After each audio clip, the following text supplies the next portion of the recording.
নমস্কার বন্ধুরা, আমার রান্নাঘরে সবাইকে স্বাগত। আজ বানিয়েছি ফ্রেঞ্চ ফ্রাইজ। এই ফ্রেঞ্চ ফ্রাইজের রেসিপিটা তোমাদের আশা করি ভীষণ ভালো লাগবে।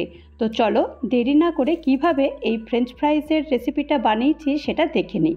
প্রথমেই এর জন্য আমার এখানে 4টে বড় বড় সাইজের আমি আলু নিয়েছি। আর এই আলুগুলো কিন্তু নতুন আলু, আর এই ফ্রেঞ্চ ফ্রাইজগুলো নতুন আলুতে ভীষণ ভালো হয়, কারণ নতুন আলুগুলো একটু শক্ত মতো হয়, তো এইগুলো বেশি ভালো হয়। তবে তোমাদের কাছে যদি নতুন আলু না থেকে থাকে তাহলে তোমরা যে নর্মাল আলু আছে সেই আলুগুলো দিয়েও করতে পারো। তো এই আলুগুলোকে প্রথমেই আমি একটু ধুয়ে নিয়েছি। ধুয়ে নেওয়ার পর তারপরে এর খোসাগুলো ছাড়িয়ে নিয়েছি। ছাড়িয়ে নেওয়ার পর কিভাবে কাটতে হবে সেটা একবার প্রথমে দেখিয়ে দিই। তো একটা আলুকে দেখো আমি 4টে টুকরো করেছি। 4টে টুকরো করার পর ঠিক এই রকম সাইজের কেটেছি। যেমন আমরা আলু ভাজা করি রান্নাতে, সেই এরকম আলু ভাজার মতো কেটে নিতে হবে। তবে আলু ভাজার থেকে একটু মোটা সাইজের মতো কাটতে হবে। তো এখন সব আলুগুলো আমি কেটে নিয়েছি। কেটে নেওয়ার পর তারপর একটা বোলের মধ্যে এই আলুগুলো রেখে দিয়েছি। রেখে দেওয়ার পর তারপর এগুলোকে ধুতে হবে, কারণ আলুগুলোর মধ্যে যদিও আমি আগে থেকে ধুয়ে রেখেছিলাম তবুও আরেকবার ভালো করে ধুতে হবে, কারণ আলুর মধ্যে কিন্তু অনেক স্টার্চ থাকে। তো সেই কারণে আলুগুলোকে প্রথমে ভালো করে ধুয়ে নিতে হবে। এখন আমি নর্মাল জল দিয়ে আলুগুলোকে ধুয়ে নিয়েছি। নর্মাল জলে ধোয়ার পরে তারপরে এখন আমি এটাকে একদম ঠান্ডা জলে এটাকে ধুয়েছি। এরপরে এই ঠান্ডা জলেই মোটামুটি আধ ঘন্টা মতো এই আলুগুলোকে রেখে দিয়েছি। আধ ঘন্টা পর দেখাচ্ছি তোমাদেরকে। দেখো আলুগুলো আরও একটু বেশ শক্ত মতো হয়ে গেছে।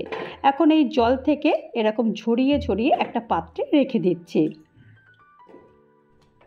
একটা পাত্রে রেখে দেওয়ার পর তারপর এরকম আমি টিস্যু পেপার নিয়েছি।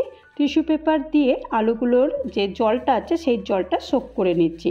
যাদের কাছে টিস্যু পেপার নেই তারা এমনি কিচেন টাওয়েল আছে, কিচেন টাওয়েলের মধ্যেও এরকমভাবে আলুর যে জলটা থাকে সেই জলটা একদম এরকম সোক করে নিতে পারো। তো এইভাবে প্রত্যেকটা আলুই এরকমভাবে আমি এটাকে সোক করে নিয়েছি।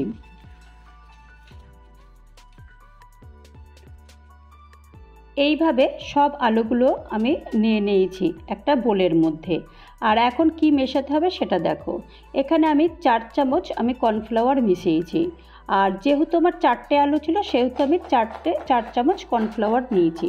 আর কর্নফ্লাওয়ারটা ঠিক এই রকমভাবে হাত দিয়ে এরকমভাবে করতে হবে, যাতে করে সমস্ত আলুগুলোর মধ্যে যেন এই কর্নফ্লাওয়ারটা পুরোটাই মিশে যায়। তো এটা একটু বেশ ভালো করে কাজটা করতে হবে, এটাই ধরে নাও এটা একদম প্রধান কাজ।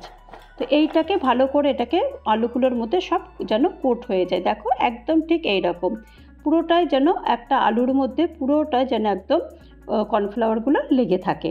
তো এইভাবেই তোমাদেরকে আমি দেখিয়ে দিচ্ছি সামনে থেকেও, যাতে তোমাদের যে এই ফ্রেঞ্চ ফ্রাইজগুলো যেন ভালো হয়।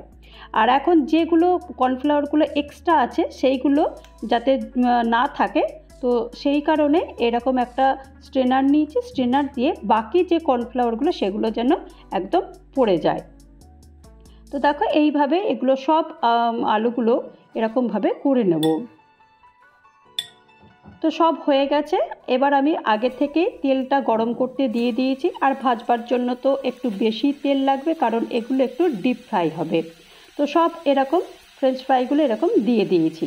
দিয়ে দেওয়ার পর সবার প্রথমে এরকম দেব, দিয়ে কিন্তু আমি একদম প্রথমে এগুলোকে নাড়ব না, বেশ কিছুক্ষণ এরকমভাবে আমি রেখে দেব। তো দেখো এখন এরকমভাবেই রেখে দিয়েছি। এখন একটু এইভাবে এরকমভাবে নেড়ে নেড়ে নেব। যখন বেশ একটু লাল মতো হয়ে যাবে তখন এগুলোকে তুলে নেব।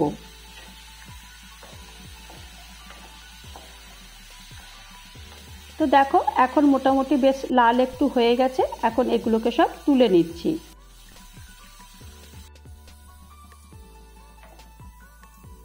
এবার বাকি যেগুলো আছে সেগুলোও এইভাবে আমি ভেজে নেব। আমার এরকম ভাজতে ভাজতে প্রায় 3টে ধাপে আমি সব এই ফ্রেঞ্চ ফ্রাইগুলো একদম ভেজে নিয়েছি। তো এইভাবে বাকি যে যতগুলো আছে সে ঠিক সেইভাবে এগুলো আমি ভেজে নিচ্ছি।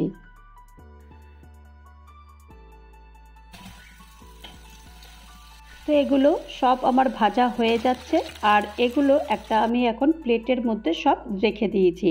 আর এখন একটা মশলা তৈরি করব, সেই মশলাটা কি সেটা দেখে নিই। তার আগে দেখো কতটা মুচমুচে হয়েছে। তো একটা এখন জার নিয়ে নিয়েছি, এখানে 1 চামচ কাশ্মীরি লাল লঙ্কার গুঁড়ো নিয়েছি, 1 চামচ শুধু লাল লঙ্কার গুঁড়ো নিয়েছি, 1 চামচ জিঞ্জার গার্লিক পাউডার নিয়েছি, 1 চামচ আমচুর পাউডার নিয়েছি, 1 চামচ অরিগানো নিয়েছি, হাফ চামচ গোলমরিচের গুঁড়ো নিয়েছি, আর 1 চামচ চিনি নিয়েছি, আর স্বাদ মতো নুন নিয়েছি। সবগুলো উপকরণগুলো নিয়ে একটা বেশ সুন্দর একটা পাউডার তৈরি করব। এ দেখো কতটা সুন্দর পাউডার। আর এটা এখন পেরি পেরি মশলা তৈরি করে ফেললাম। তো এই পেরি পেরি মশলাটা তোমরা বাড়িতে এটা বানিয়ে অনেক দিন পর্যন্ত স্টোর করেও রেখে দিতে পারো। এ দেখো আমি এটাকে বানিয়ে অনেক দিন পর্যন্ত স্টোর করে রেখে দিয়েছি। তো এখন এই পেরি পেরি মশলাটাই এই ফ্রেঞ্চ ফ্রাইসের উপরে দিয়ে দেবো। তবে এই ফ্রেঞ্চ ফ্রাই কিন্তু পেরি পেরি মশলা ছাড়া একদমই ভালো লাগে না। তো তোমরা এটাকে বানিয়ে অনেক দিন পর্যন্ত স্টোর করেও রেখে দিতে পারো। এখন এগুলো আরেকটু ভালো করে একটু উপর থেকে ছড়িয়ে দিয়েছি, আর দেখো কতটা মুচমুচে হয়েছে। তো দেখলে তোমরা কতটা তাড়াতাড়ি সুন্দর একটা রেসিপি তৈরি করে ফেললাম, আর স্ন্যাক্সের জন্য তো ভীষণই ভালো। আর এই স্ন্যাক্সটা তো ছোটরা ভালোবাসি, তার সাথে সাথে বড়রাও ভীষণ ভালোবাসে। তো তৈরি হয়ে গেল আমার ফ্রেঞ্চ ফ্রাইস।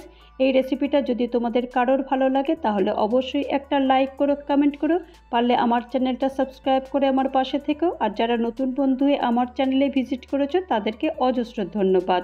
ভালো থেকো, নমস্কার।